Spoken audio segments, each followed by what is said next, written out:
Hello बच्चों, let's see the question here. According to the periodic law of elements, the variation in properties of elements is related to their 1. Nuclear masses, 2. Atomic numbers, 3. Nuclear neutron proton number ratio, 4. Atomic masses. Here we will start our solution in this case. और सबसे पहले हम start करेंगे with key concept in this case. So here it is said that for periodic law of elements, तो जैसा कि हम जानते हैं कि जो modern day periodic table है, it consists of 4 blocks, that is S, P, D and F block, and जो maximum elements modern periodic table में हो सकते हैं वो कितने हैं?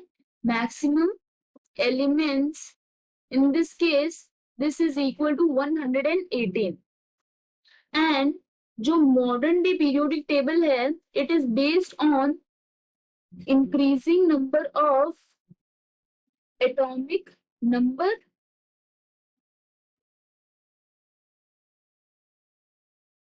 दैट मीन्स कि जो एलिमेंट्स हैं वो अरेंज इस अकॉर्डिंग होते हैं according to their atomic number and increase in them, and we know that physical and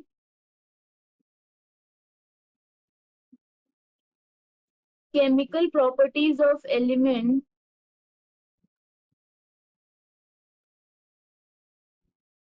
are function of their atomic number.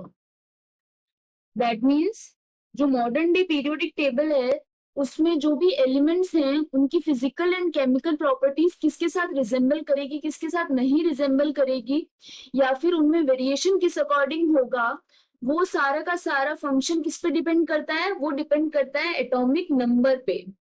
So due to that जो क्वेश्चन में हमसे पूछा गया है, according to the periodic law of elements the variation in properties of element is related to their atomic number. This is the correct answer.